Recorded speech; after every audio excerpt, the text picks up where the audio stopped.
समर्थ है भगवत चर्चा। नारद जी ने कहा इसका कोई उदाहरण दिया जाए तो ज्यादा समझ में आ जाए। तो उनका हम तुम्हें एक प्राचीन इतिहास सुनाते हैं। पूर्व काल में तुंगभद्रा नदी के तट पर एक अनुपम नगर बसा हुआ था। उसमें सभी वर्णों के लोग अपने अपने धर्माचरण करते, सत्य में तत्पर रहते थे।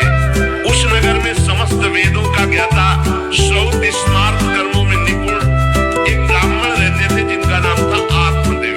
तेज तो ऐसा था मानो दूसरे सूर्य भगवान ही हो। ब्राह्मण तेजस्वी, वैदज्ञ, सत्कर्म अनुष्ठान करने वाला, और कभी उसके दरवाजे से कोई भिक्षुक वापस नहीं लौटा। इतना उदार हृदय वाला, देगा ही कुछ न कुछ। पर पूर्व प्रारब्ध के अनुसार उनकी जो पत्नी थी उनका नाम था धुंधुली। पति का नाम आत्मदेव और पत्नी का नाम धुंधुली था। सुंदरी थी, कुलीन थी, पर लड़ाकू स्वभाव था, अपनी बात में अड़ जाना। अब वो बड़े ज्ञानी थे, वेदज्ञ, वेद के ज्ञाता, इसलिए वो शांत रहते थे। लड़ाई घर में नहीं होती, वो लड़ने वाली ही बात करती थी, पर वो शांत रहते थे। जब घर में नहीं होती तो पड़ोसी से जाके भिड़ना, जरा जरा से कारण में। क्रूर स्वभाव, बकवादी स्वभाव, गृह कार्य में निपुण लेकिन कंजूस और झगड़ालू प्रारब्ध है। भोग विलास की कमी नहीं थी, खूब संपत्ति थी, घर बढ़िया सुंदर, परंतु सुख नहीं था। क्योंकि जब आत्मदेव घर में आते तो बस उपद्रव, लड़ाई झगड़ा, बड़ा नरक समझो। जिसकी घर में अशांति हो, झगड़ा होता, बड़ा नरक है। चैन से नमक रोटी खाए, प्यार से जिए तो गृहस्थी धन्य। और खूब बढ़िया सब व्यवस्थाएं हैं, पर कलह, अशांति, मन नहीं मिल रहा एक दूसरे। ये बहुत धीरे धीरे अवस्था डल गई, कोई संतान ही नहीं हुई। बड़े बड़े पुण्य कर्म किए, खूब दान पुण्य किया, लेकिन संतान नहीं हुई। अब वो next year that'll be me. Stop. Gotta play, I drive to perfection. Yeah, I bet you know the way I strive. I'm on the edge. पुण्य कर्म किए, खूब दान पुण्य किया, लेकिन संतान नहीं हुई। अब वो ब्राह्मण बड़े चिंतातुर हुए आत्मदेव की, जिसके संतान न हो तो फिर उसको पिंडदान कौन करेगा। गृहस्थी में विचार होता, कुल परंपरागत चलाने वाला तो कोई होना चाहिए। अब वो बड़े चिंतातुर हुए, हर उपाय करके हार गए थे। तो एक दिन उनके मन में आया एकांत जंगल में चलते और अपने प्राणों को त्याग देते, क्योंकि घर में जाओ तो कलह है, न कोई संतान है। अब क्या सब कुछ करके देख लिया, बुढ़ापा आ रहा है, पुत्र तो हुआ नहीं, तो कम से कम पुत्र होता तो कुल परंपरा चलाने। अब क्या, वो ऐसी भावना में थे कि जीवन व्यर्थ है, जंगल को चल दिए। उधर एक सरोवर में प्यास बुझाने के लिए एक महान संत आ रहे थे। जब कोई धर्मात्मा पुरुष दुखी होता है तो भगवान अव्यक्त रूप से संतों से मिला देते हैं। वो सन्यासी महात्मा थे।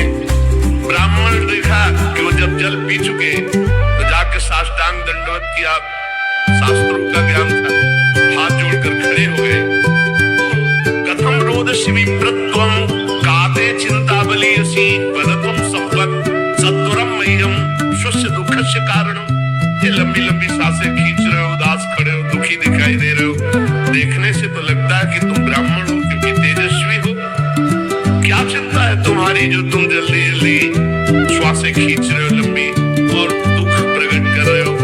ब्राह्मण ने कहा महाराज आखिरी उपाय आप है। वैसे तो मैं बताऊं अपने जीवन से निराश हो चुका हूँ, आपको देखा तो आशा बन गई। पूर्व जन्म का कौन सा प्रारब्ध मुझे पता नहीं, पर संतान योग नहीं। अब मेरे भीतर गरम गरम आंसू चिंता जनित छोड़ रहे हैं, क्योंकि पिंडदान करने वाला हमारे कुल में कोई नहीं रहा, संतानें नहीं उत्पन्न हुई। बहुत दुखी हो गया। सही बताऊं मैं आम प्राण त्यागने आया हूँ जंगल में। मेरा मन मुझे धिक्कारता है कि तुम्हारा सब कुछ बेकार जब संतान नहीं। और यहाँ तक कि मैं जिस गाय को पालता हूँ वो भी बछड़ा नहीं देती, वो भी बाध हो जाती। यहाँ तक कि जो पेड़ लगाता हूँ उसमें भी फूल फल नहीं आते। कितना मैं दुर्भागी, बड़ा भागा हूँ। अब मैं अपने प्राण त्यागने आया हूँ। फूट फूट कर रोने लगे। संत का हृदय बड़ा करुणा में होता है। संत चाहे तो नवीन प्रारब्ध तत्काल रच सकते हैं, क्योंकि भगवान के भजन में अपार सामर्थ्य है। उन्होंने अपनी दिव्य दृष्टि से देखा होगा आत्मदेव ब्राह्मण, पुत्र का मोह तो छोड़ दो, आप विवेक का आश्रय लो, भजन करो। मैं तुम्हारी रेखा को देख रहा हूँ, एक जन्म नहीं 7 जन्म तक कोई संतान है ही नहीं। देखो संतान के पीछे मत पड़ो।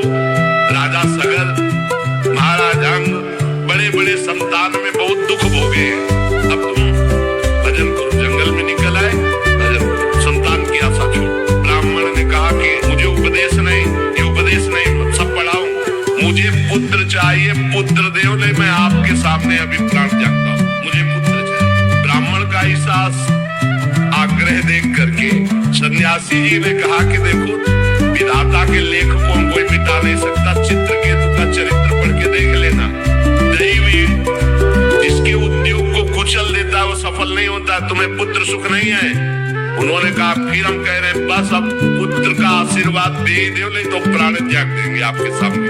सन्यासी जी ने देखा है तुम मानने ही वाले नहीं, तो उन्होंने योग बल से एक फल प्रकट किया, तपोबल से, और कहा लो योग तो नहीं तुम्हारे पुत्र का, पर मैं फल देता हूँ, अपनी पत्नी को खिला देना, इससे बड़ा ज्ञानी महात्मा पुत्र पैदा हो। तुम्हारी स्त्री 1 साल तक सत्य, शौच, दया, दान, ब्रह्मचर्य का पालन करे, एक टाइम अन्न खाए, और ये फल पाने के बाद 1 वर्ष के बाद ऐसा महापुरुष प्रकट होगा जो तुम्हारा कल्याण भी कर देगा, तुम्हारे पितरों का भी उद्धार कर देगा।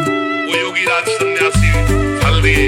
अब तो आत्मदेव बड़े प्रसन्न हुए क्योंकि कामना पूर्ण हो गई। फल लेकर आए धुंधुली, उनकी पत्नी थी जो लड़ाकू स्वभाव की, बड़ा क्रूर स्वभाव, दुष्ट स्वभाव, वैसे ही क्रूर स्वभाव था।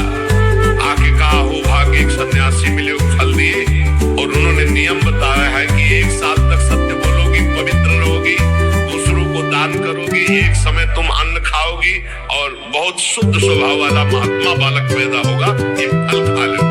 उन्होंने कहा कि फल तुरंत थोड़ी खाया जाता, नहा धो के बड़ी पवित्रता से खाया जाता। लो तो जाओ आप निश्चिंत रहो। बोले अगर हमारे सामने बात तुम्हें विश्वास नहीं, वो डरते भी थे, घर के बाहर होते। अब वो कुटिल स्वभाव की थी, क्रूर स्वभाव की। उन्होंने अपनी बहन को बुलाया और रो रो के कहने लगी कि बहन मुझे बड़ी चिंता हो गई, समस्या आ गई। क्या? बोले पंडित जी जो ये फल लाए हैं, फल से गर्भ रह जाएगा। पहले तो नियम बता गए हैं कि 1 साल तक झूठ नहीं बोलना, पवित्र रहना है, और दूसरों को दान देना, एक समय अन्न खाना। अब हम तो बड़ी भयभीत है कि जब पेट में गर्भ बढ़ेगा भोजन कम हो जाएगा, पेट बढ़ेगा तो भोजन कम हो जाएगा। ये तो मैंने कर नहीं सकती क्योंकि 3 बार तो हमको अच्छा भोजन चाहिए, पंडित जी का 1 बार खाना, ये तो हो नहीं सकता। अच्छा गर्भ बढ़ा, पेट बढ़ा, खाया पिया जाएगा नहीं, सब बहुत परेशानी उसमें लगेगी। और कहीं दैवत से अगर डाकू आ गए तो भाग भी नहीं पाऊंगी। चलो डाकू ना आए, कहीं आग लग गई घर में, तब तो हम जल के मरी जाएंगे क्योंकि गर्भ पेट में, ये तो हमसे नहीं। और फिर गर्भ निकलते समय सुना बहुत कष्ट होता है, ये सब हमसे नहीं होने वाला। देखो स्वभाव की नकारात्मक सोच, और कहीं प्रसव काल में गर्भ टेढ़ा हो गया तो हम तो मरी जाएंगे, ये तो हमसे नहीं। और अगर गर्भ हमारा बड़ा होने लगा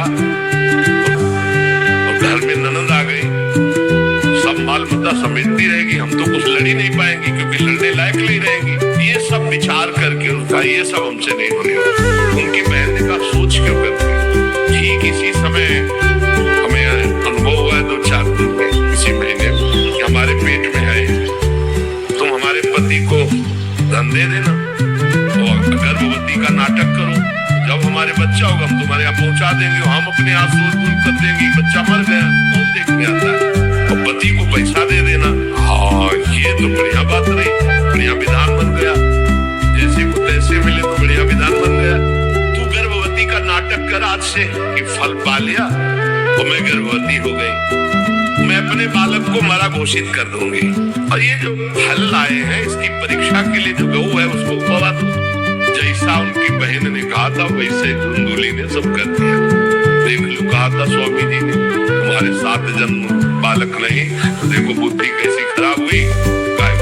अब जब उसकी बहन के पुत्र हुआ तब तक वो कपड़ा पड़ा पेट में लगा के नाटक करती रही होगी कि हमारे घर है, फिर एकदम घोषणा कर दी जब वो पुत्र रातों रात पहुंच गया कि हमारे संतान हो गई।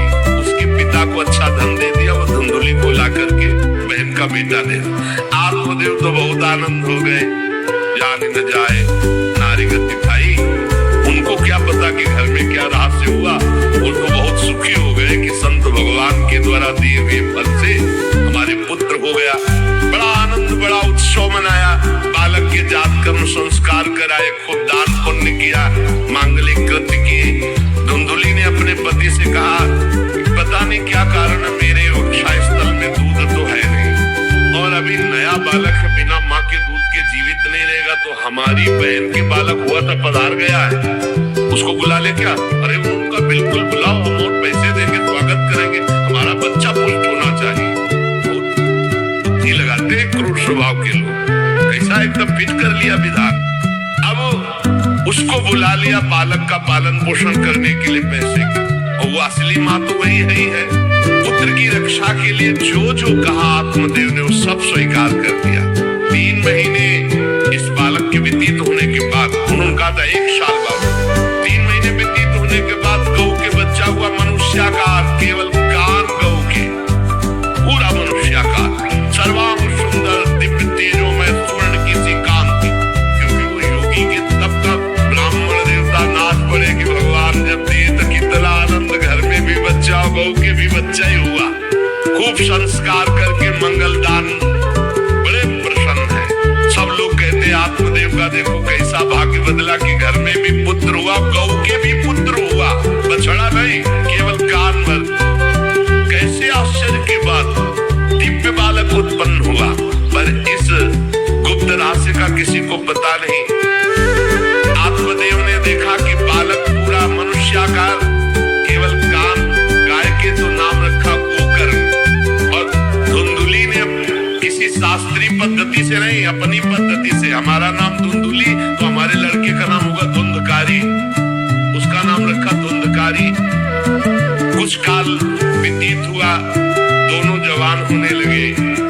गोकर्ण में पूर्ण वैदिक सिद्धांत, धर्म पूर्वक, बड़े ज्ञानी महात्मा, और धुंधकारी पूर्ण दुष्ट। शौचाचार का तो नाम भी नहीं था पवित्रता का धुंधकारी में। खान पान पशुओं वाला, क्रोध नाक में चढ़ा, गंदी वस्तुओं से प्यार करने वाला, बहुत ही गंदा स्वभाव। चोरी बचपन से, द्वेष, पीट देना, लड़ाई करना, ये उसका चलते स्वभाव। दूसरों की खेती में आग लगा देना, घरों में आग लगा देना, गौशाला में आग लगा देना। जैसे किसी का बालक खेल रहा है, आसपास देखा कोई, उठाया कुएं में फेंक दिया। बड़ा दुष्ट स्वभाव। और बड़ा हुआ हिंसक स्वभाव, अस्त्र शस्त्र धारण करके, जैसे कोई अंधा जा रहा है तो आओ बाबा तुम्हें रास्ता बता दे, कुएं में जाके ढकेल देता है। बहुत ही गंदा स्वभाव, दुष्ट स्वभाव। अब वो शिकार करने लगा पशुओं का और मांस खाने लगा। जहाँ आत्मदेव कितनी पवित्रता से, वहां दुष्टि कितना। अब धीरे धीरे व्यभिचार करने लगा, वैश्याओं से संपर्क रखने लगा। संपत्ति थी ही, सारी संपत्ति वैश्याओं को। एक दिन पिता ने कहा आत्मदेव ने कि तुम्हारे आचरण इतने आसुरी प्रभाव के, हमें लगता है कि तुम हमारा सर्वनाश करने के लिए प्रकट, ये क्यों करते हो? तो खुद गिरा गिरा के मारा आत्मदेव को। सन्यासी की बात अब याद आई कि तुम्हारे भाग्य में पुत्र सुख नहीं है, वो मारा आत्मदेव को। जब इतनी जोर से मार रहा था तो थोड़ी तो दया आई कि पति बचा ले, तो धुंधुली गई तो फिर धुंधुली की दम जम के पिटाई की। अब तो राक्षसी स्वभाव, वो घर के जितने जेवर बर्तन सब उठा के बेच दिए वैश्यागामी। अब जब सारी संपत्ति स्वाहा, खाने को भी नहीं, तो धुंधुली बैठ के रोती, रोना। इससे तो अच्छा कि मैं बांझ रह जाती। दुष्टता की ना, पति ने जब तुम्हें एक दिव्य फल दिया था, खाना चाहिए था। मैं कहाँ जाऊं, कौन मेरा सहयोग करे? बड़ी विपत्ति, बड़ा दुख, न खाने को न पीने को, अतरे दिन पिटाई करता धुंधकारी, आत्मदेव की भी और धुंधुली की भी। पिता बैठ के रो रहे थे। मैं सन्यासी की बात मान जाता तो गोकर्ण जी आए और उन्होंने कहा पिताजी, आप जैसे विद्वान पुरुष को ऐसा सुख करना उचित नहीं, शास्त्र की ज्ञाता, तुम्हें चाहिए कि संसार की असारता का तो थोड़ा विचार करना हो। ये दुख रूपी मोह में फंसकर आप एक अज्ञानी पुरुष की तरह रो रहे हो, पीट रहे हो। पिताजी, क्या शास्त्रों में नहीं पढ़ा पुत्र किसका, धन किसका, पत्नी किसकी, शरीर किसका? ये मोह के कारण अज्ञानी जन रात दिन दीपक की तरह जल रहे। पिता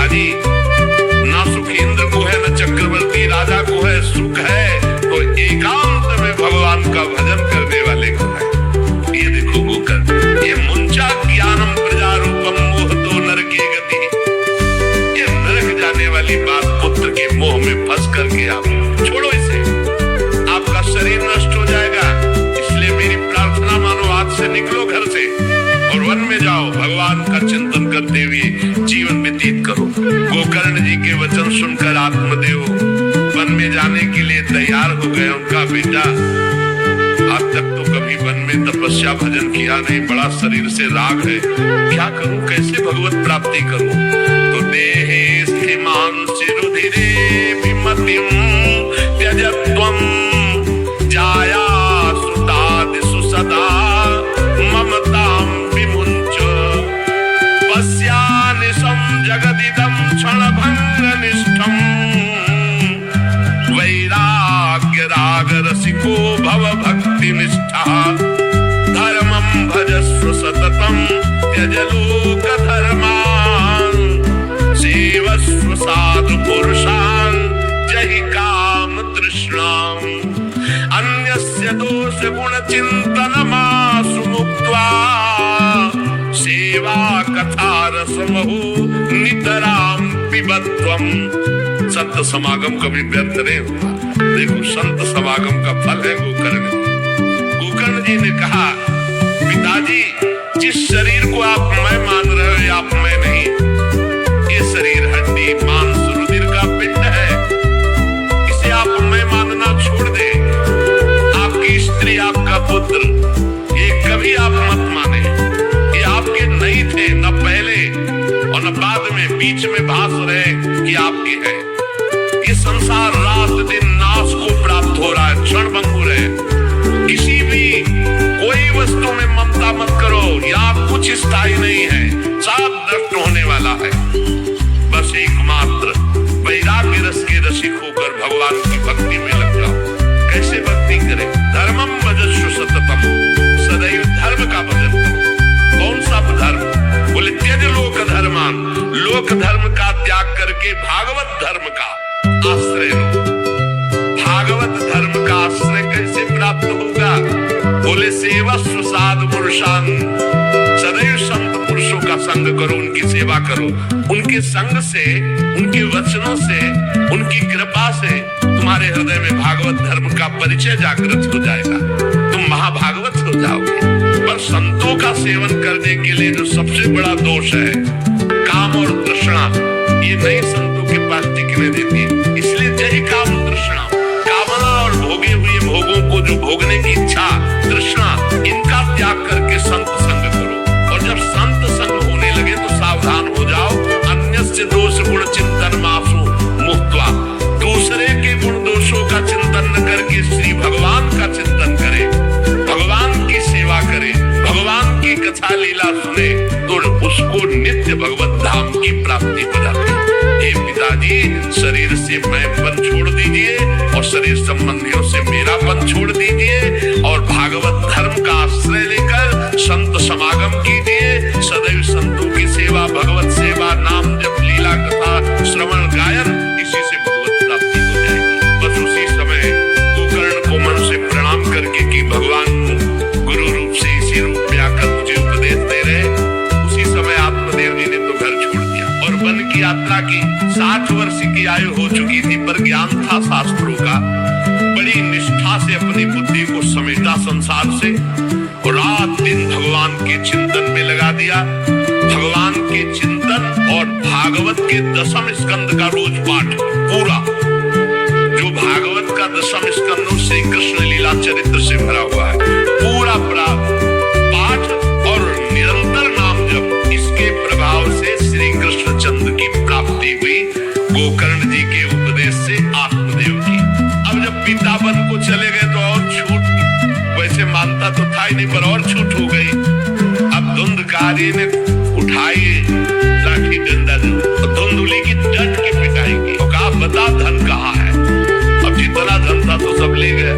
फिर जलती हुई लकड़ी लुकाठी, उससे बता धन कहाँ है? किसी तरह वो छूट पाई तो भागते हुए जाकर कुएं में गिरकर अपने शरीर को नष्ट कर दिया कि रोज की पिटाई से अच्छा एक बार दुर्गति को प्राप्त, धुंधुली दुर्गति को प्राप्त, पति आत्मदेव श्री कृष्ण चंद्र को प्राप्त। योगनिष्ठ गोकर्ण जी ने जब देखा कि धुंधकारी का आतंक बढ़ रहा है तो उन्होंने छोड़ दिया। जो ज्ञानी पुरुष होते प्रपंच नहीं स्वीकार करते, उनको कोई सुख दुख इससे नहीं, उदासीन भाव से तीर्थ यात्रा को निकल गए। धुंधकारी ने 5 वैश्याओं को अपने संग में रखा। सब नौजवान वैश्याएं अब उनके लिए पशुओं का मांस चोरी करके उनकी मनोकामनाएं पूरी करना। बुद्धि भ्रष्ट थी, आचरण भ्रष्ट थे, क्रूर कर्मा। एक दिन उन वैश्याओं ने कहा कि हमको तो हार नहीं पहनाया आज तक, कामना होती, अब 5 को हार लाने के लिए तो बहुत रुपया चाहिए। मौत की भी उसको कोई भय नहीं रह गई थी। वो जिसको देखता काट करके जो मिलता धन एकत्रित करके 5 के लिए सुंदर आभूषण हार। अब हिंसा में उत्तराधिपति उसके लिए क्या? स्त्रियों ने सोचा कि नित्य नवीन चोरी करता है, आज हमने हार के लिए कहा तो 5 के लिए व्यवस्था कर दिया। पकड़ा जाएगा, जब ये पकड़ा जाएगा तो राजा इसे फांसी देंगे तो हमको भी 5 को फांसी मिलेगी। मरना तो है ही है ना इसे। 5 ने विचार किया मरना तो है ही, राजा फांसी देगा तो हम ही फांसी दे देती है तो कम से कम हम तो बच जाएंगे। पूरे कर्म का बुरा ही परिणाम होता है, कुछ भी कोई करके। धुंधुली कुएं में शरीर त्याग करके दुर्गति को प्राप्त। ये जब जिन वैश्याओं के लिए प्राणों की बाजी लगा करके सब कुछ ला रहा, जानते उनका प्लान क्या बना कि ये चोरी करता है, पकड़ा जाएगा, फांसी की सजा होगी, मारा ही जाएगा, और जब ये पकड़ा जाएगा तो हम भी पकड़ी जाएंगी, तो फांसी की सजा इसको होगी तो वही हम दे देती है तो हम तो बच जाएंगी। और सारा धन लेके रात्रि में निकल लेंगी 5 ने गुप्त रूप से ऐसा संकल्प बना लिया। धुंधकारी सो रहा था, 5 गए, 5 है, हाथ पैर 4 पैर 2 और 2 हाथ 4 उसमें लग गई, और एक जो है रस्सी से पूरा 4 पाइप में बांध दिया। जब उसकी आंख खुली तो रस्सी गले में डाल करके फांसी लगा रहे बड़े बड़े। और वो बहुत पापी आदमी, जल्दी मरने वाला तो था नहीं, खूब गला दबाया। अब बड़ी चिंता हुई वैश्याओं को कि अगर मरेगा नहीं तो हमें काट डालेगा ये। तो रसोई से जो कोयला जला हुआ आग था उसके मुंह में बगार के शमशी से, अरे पापी की बहुत दुर्गति होती। दहकते हुए अंगारे उसके मुंह में और खूब कस के गला दबा, छटपटा कर पीट के मार डाला धुंधकारी। और उसके शरीर को वहीं घर में एक गड्ढा बना के 5 ने गाड़ दिया। और वो सारा माल मत्ता पैसा सब कुछ उनको पता था। स्त्रीणाम नहित विश्वासम दुष्टानाम कारे बुधा विश्वासे यह स्थितो मूढ़ा सदुःखी परिभूयते। शास्त्र कहता है जो व्यभिचारिणी दुष्ट स्वभाव वाली, जो केवल अर्थ पर दृष्टि रख करके धर्म का त्याग करने वाली है, स्त्रीणाम नयुक्त विश्वासम दुष्टानाम कारे बुधा। ऐसे दुष्ट आचरण, चाहे स्त्री हो चाहे पुरुष, ऐसे दुष्ट आचरण वाले को कभी विश्वास में नहीं, विश्वास पात्र नहीं बनाना चाहिए। और दूसरी बात करें, विश्वासे या स्थितो मूढ़ा सा दुखा परिभूयते। जो विश्वास करेगा अंत में मारा जाएगा, पर विश्वास पक्का हो जाएगा। क्यों? सुधामयम वचो अमृतमय वचन। विश्वास सुधामयम वचो यासाम कामिनाम रसवर्धनम। हृदय में काम रसवर्धन, हृदयम क्षुरधाराभाम प्रियः को नाम योषिताम। बहुत सावधान। उन दुष्टी स्त्रियों ने बहुत तरह से मार करके धुंधकारी अंगारा, गले में रस्सी, डंडों से मार के मार डाला। बहुत बुरी तरह मारा धुंधकारी। अब जब दिन में निकलना चाहते लोग, आज धुंधकारी नहीं थे, बोले प्रीतम किसी कार्य से बाहर गए, वो असर लगाकर 5 माल मत्ता लेके भाग गए। बहुत सावधान।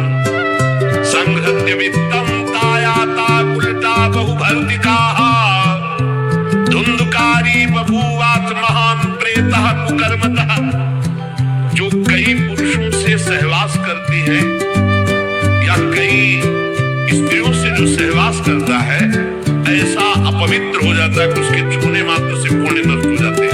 ये तो उनके संग से ही रह रहा था, उसे वैश्या उसे ही कहते हैं।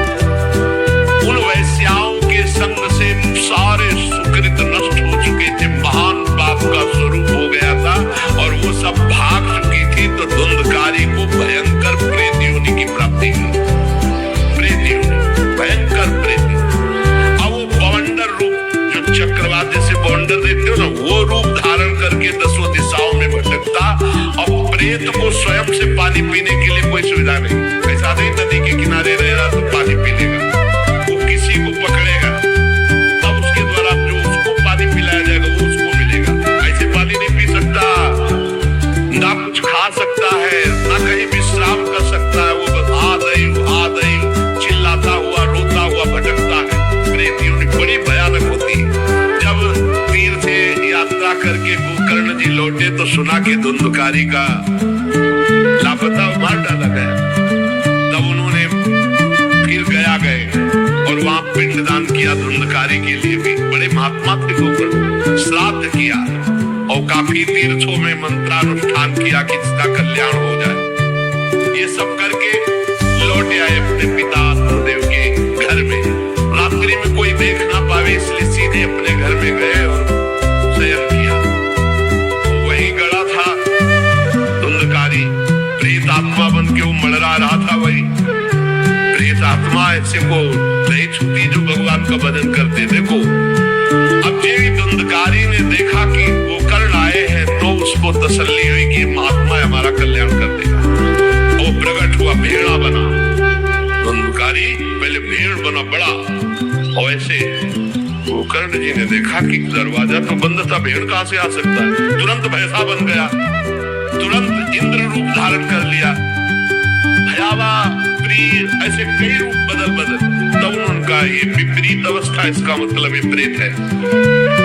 क्योंकि ऐसी विपरीत निंदनीय और बंदनीय दोनों रूप धारण कर रहे दुर्गति को प्राप्त हुआ प्रेत आत्मा है। वो डरने वाले तो थे नहीं, ज्ञानी महात्मा थे। गोकर्ण ने कहा कस्तो मुग्र तरो रात्रम कुतो यातो दशामिमाम किंवा प्रेता पिशाचो वा राक्षसो शीत संसना। कौन है तू? प्रेत है, पिशाच है, राक्षस है, क्या है ये? क्या नाटक कर रहा है? कभी भेड़ बनता है, कभी भैंसा बनता है, कभी इंद्र बनता है, कभी ये रूप। कौन है तू? ये अधोगति को प्राप्त कैसे हुआ तू? गोकर्ण जी डरे नहीं। अगर सच्चा महात्मा न हो तो भयभीत हो जाए। गोकर्ण जी सच्चे महात्मा है। अब वो चिल्ला के केवल रो रहा, एक शब्द भी नहीं बोल पा रहा। तो गोकर्ण जी समझ गए अधिक पाप होने के कारण ये बोल नहीं सकता।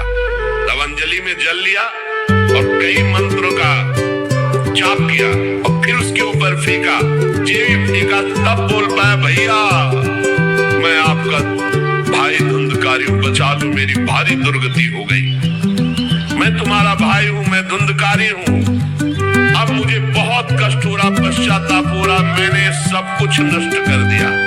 धर्म भ्रष्ट पापाचारी, अब मेरी बड़ी दुर्गति है। उन उल्टा और वैश्याओं ने मुझे तड़पा करके मारा है। मैं कुछ कर नहीं सकता इस समय। ऐसा थोड़ी कि प्रेत है जिसको जात पटकते हैं, ऐसा नहीं है। ऐसा विधान नहीं, पहले वैश्याओं को मारता जाके। मैं कुछ कर नहीं सकता, प्रेत योनि में पड़कर दुर्दशा भोग रहा हूँ। अब दैववश केवल वायु से जीवित हूँ, बहुत प्यासा हूँ, भूखा हूँ, पर नहीं खा सकता, नहीं पी सकता। आप दया समुद्र भैया मेरा उद्धार करो। गोकर्ण ने कहा कि तुम्हारा उद्धार तो हो जाना चाहिए। तुम्हारे लिए तो मैं गया में गया, वहां श्राद्ध दिया, तीर्थों में भी अनुष्ठान किया, फिर तुम्हारा प्रेतियों से उद्धार कैसे नहीं हुआ? उनका भैया 1-2 बार गया श्राद्ध से, मेरा कुछ नहीं होने वाला। बहुत पापी हूं, बहुत बड़े पाप किए हैं। कोई दूसरा उपाय सोचो। छोटे मोटे पिंडदान से, दान पुण्य से मेरा उद्धार होने वाला नहीं। बहुत स्टाक है हमारे पाप का। तुमको हम बताएं, सैकड़ों बार गया श्राद्ध करो तो भी मेरा कल्याण नहीं हो सकता। ऐसा मैं पापी हूं, कोई दूसरा उपाय सोचो। गोकर्ण जी ने कहा, सैकड़ों गया श्राद्ध से तुम्हारी मुक्ति नहीं हो सकती, तो तुम्हारी मुक्ति असंभव है। कहा भैया मैं तुम्हारे चरणों में पड़ा हूं, मुझे मेरा उद्धार करो। तो कहा ठीक है, तुम अभी इस घर से निकलो, कहीं और रहो, हम जब तुम्हें बुलाएं तब आ जाना। जाओ, हटाओ, हमारे इस घर से हटा दिया। गोकर्ण जी की आज्ञा पाकर धुंधकारी बाहर भटक रहा है। रात भर विचार किया कि इसका कल्याण कैसे होगा जब सैकड़ों गया श्राद्ध से गहरा उद्धार नहीं होगा। अब जब प्रातः काल हुआ, दरवाजा खुला तो बहुत से विज्ञजन आकर के गोकर्ण जी से मिले। गोकर्ण ने सबसे सलाह की कि क्या हो सकता है, ऐसे ऐसे स्त्रियों ने उनको मारा और प्रेत योनि को प्राप्त हुई। जो लोग विद्वान थे, योगनिष्ठ थे, वेदज्ञ थे, उन्होंने कई शास्त्र पाठ आदि की बातें बताई, सबने पर सही उत्तर नहीं मिला। गोकर्ण जी महान तपस्वी थे। गोकर्ण जी ने प्रातः काल स्नान करके अर्घ दे रहे थे, बोले औरों से क्या पूछना, सीधे सूर्य भगवान से मंत्र का उच्चारण करते हुए सूर्य भगवान को स्थगित कर दिया, रोक दिया। बहुत बड़े मंत्रों में तथा सर्वैश्वर्य वाक्यम तन्मुक्तो स्थापितम परम गोकर्णा स्तंभनम चक्रे सूर्य वेगस्य वै तथा, सूर्य की गति को रोक दिया। और तुभ्यम नमो जगत साक्षिन् ब्रूहि में मुक्ति हेतु कम। अब किससे पूछे, आप ही बताओ। ये जगत साक्षी भगवान सूर्य, धुंधकारी का उद्धार कैसे हो सकता है? आप कृपा करके बताइए कि धुंधकारी की मुक्ति कैसे हो सकती है? गोकर्ण की प्रार्थना सुनकर भगवान सूर्यदेव ने कहा, श्रीमद् भागवत महापुराण नियम पूर्वक सुनाओ, निश्चित उसकी मुक्ति हो जाएगी। सप्ताह पारायण 7 दिन में पूरी भागवत श्लोक सहित सूर्य भगवान की आज्ञा सबने सुनी, गोकर्ण जी ने भी सुनी। बहुत सरल उपाय। गोकर्ण जी ने निश्चय किया, मैं